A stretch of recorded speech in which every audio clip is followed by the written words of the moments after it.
Lesson 4.4, sinusoids. These are the graphs of sine and cosine function. So we're going to relate to the unit circle to understand how to graph these basic functions. And then we're also going to identify specific parts of the graph, referring to amplitude, frequency, and midline. To start, we're going to graph the basic sine function. On the coordinate plane, my x values are going by increments of pi over 2, so each tick mark represents a value of pi over 2. So this would be pi over 2, pi, 3 pi over 2, and 2 pi. The y values are going by increments of 1, so I have 1, 2, 3, and so on. To come up with these ordered pairs, we're going to use the unit circle. Sine refers to the y values of the ordered pairs on your unit circle that are created by these angle measures. So an angle measure of 0 degrees, if we look at the corresponding y value of that ordered pair, that y value is 0. If we look at pi over 2, the corresponding y value is 1. If we look at pi, the corresponding y value is 0. And then if we look at 3 pi over 2, the corresponding y value is negative 1. So we could go over here to our coordinate plane and plot those points. We have 0, 0. At pi over 2, our y value is 1. At pi, it's 0. And then at 3 pi over 2, it's negative 1. Now we can use the idea of coterminal angles to come up with a few more ordered pairs. 3 pi over 2, a coterminal angle would be negative pi over 2, which means they're going to have the same y value on our graph. So negative pi over 2, I would have negative 1. Negative pi, I would have 0. Negative 3 pi over 2 would be a positive 1. And then negative 2 pi would be 0. 0 and negative 2 pi are coterminal. 2 pi, a positive 2 pi, is also coterminal, so that would be a value of 0 as well. So now we would take all of these ordered pairs and construct a smooth curve through them. And now we have the basic graph for your sine function, getting those values from the unit circle. We would use a similar process to come up with the basic graph for the cosine function. We would take those basic angle measures of 0, pi over 2, pi, 3 pi over 2, and then the corresponding coterminal angles, negative 2 pi, negative 3 pi over 2, negative pi, and negative pi over 2. When using the unit circle, coming up with these ordered pairs, for each angle measure, theta, you have to look at the x value of the ordered pair. The sine refers to the y values of the ordered pair. Cosine refers to the x values of the ordered pair. So at an angle measure of 0, the x value of that ordered pair is 1. At a theta value of pi over 2, if we look at the unit circle, the x value of that ordered pair is 0, and you can go on to come up with the rest of these. Plotting all these ordered pairs, then we can draw a smooth curve going through all those points, and now we have the basic graph for the cosine function. So key vocabulary for this lesson, the first term, sinusoidal. This refers to the graphs of sine and cosine functions. Second term, amplitude. We can find the amplitude by taking the maximum minus the minimum values and dividing that by 2. The period refers to the horizontal length of one cycle of a periodic function, and the frequency is the reciprocal of the period. We have two general forms for sinusoids. We have one for sine and one for cosine. They're basically following the same key parts though. So we have y equals a times sine of bx plus c plus d, or we have y equals a times cosine of bx plus c plus d. Some of the key parts we just referred to, the absolute value of a is going to be the amplitude. If we take 2 pi divided by b, that gives us the period. If we take negative c divided by b, that's going to give us the horizontal or the phase shift. This term phase shift is probably what you're going to see most often with the Common Core standards. And the last part, d, is the vertical shift. Now we want to take the sinusoid and identify these four key parts. So we have y equals 2 times sine of 4x minus 2 plus 3. First, we want to find the amplitude. So we're looking at the number being multiplied in front of our sine function. We're taking the absolute value of 2 which simplifies down to 2.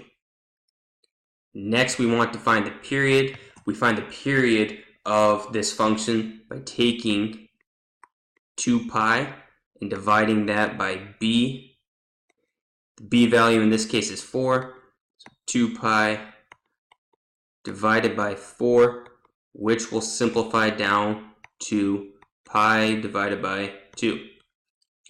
Remember, the period refers to the horizontal distance that it takes this function to complete one complete cycle. The phase shift, now we find by taking the opposite of c divided by b. The opposite of -2 is a +2 divided by 4, which reduces to 1/2. So we would shift horizontally half a unit to the right, depending on what our units are. In the last part, we want to identify the vertical shift, which is the number we're adding or subtracting at the end, which in this case is +3. In this next example, we want to write an equation for the sinusoidal with the given amplitude, period, and phase shift. We're just going to use the sine function. We're told the amplitude is 2, the period is pi, and the phase shift is 1/2. To start out our equation, we have y equals our a value is 2 times sine. Now we need to identify what our b and c values are going to be.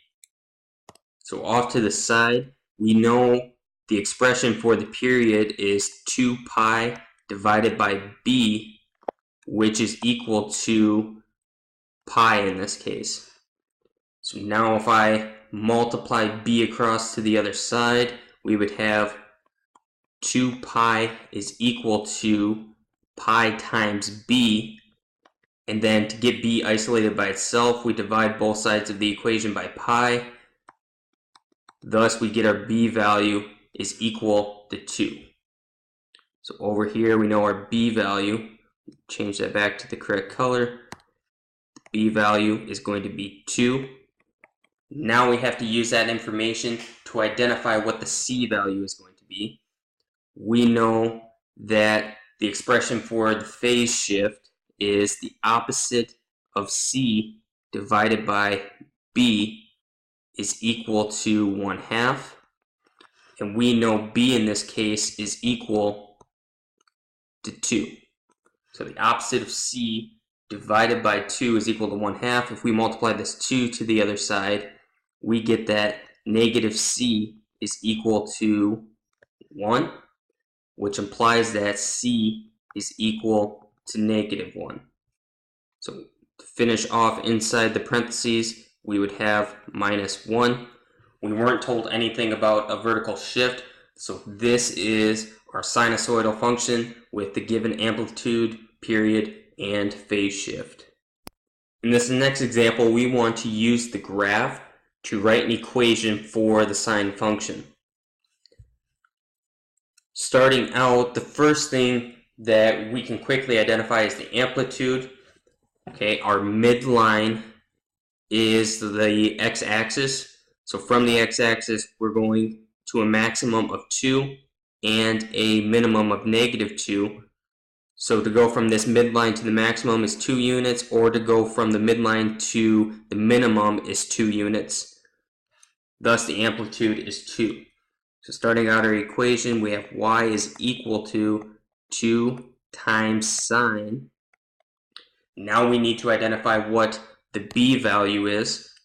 So the expression for the period is 2 pi divided by b is equal to the period, in this case, how far it takes to complete one cycle. If we start right at the origin, we go up, down, and end. This is one complete cycle, that's a period, and that is from 0 to pi. So we know the period's equal to pi. Now if we solve to get b isolated by itself, 2 pi is equal to pi times b. And just like the last problem, we simplify and get a b value of 2. So inside parentheses, we have 2 times x. Now we would look and see if there's any horizontal shift. If we're starting at the origin with the sine function, that means there's no horizontal or phase shift. We're not shifting up or down. There's no vertical shift. So this is the equation of the sinusoidal. The last example, we want to write an equation for this cosine graph. First, we want to identify the amplitude, which is going to be more difficult in this case because, as you can see, we have some sort of vertical shift going on. So to find the amplitude, we have to take the maximum minus the minimum value and divide that by 2. So our maximum value is 1 minus the minimum value of -3. So 1 minus a -3 is 4. 4 divided by 2. The amplitude in this case is 2. So to start our graph, or our function, we have y equals 2 times the cosine of, now we need to identify what our b value is. Our expression for the period of a function is 2 pi divided by b, which is equal to, now we have to identify the period. So if we start at 1, go down, complete one whole cycle. So to go from 0 to 4 pi, the period in this case is 4 pi. Now multiply across, we would get 2 pi is equal to 4 times pi times b. To get b by itself, divide by 4 pi, divide by 4 pi, which is going to simplify to 1/2. The b value in this case is 1/2. 1/2 times x. Now we want to look and see, is there any phase shift, horizontal shift left or right? The cosine function, we're always starting at our maximum value, so there's no phase shift in this case. Now we want to look, what is the vertical shift? In the beginning, we determined that the amplitude was 2, which means our maximum value would occur at 2 if this had no vertical shift. Well, since our maximum value occurs at 1, we simply have to take 2 minus 1. We have a vertical shift down 1 unit. So at the end, we have -1. This is the equation for this particular sinusoidal.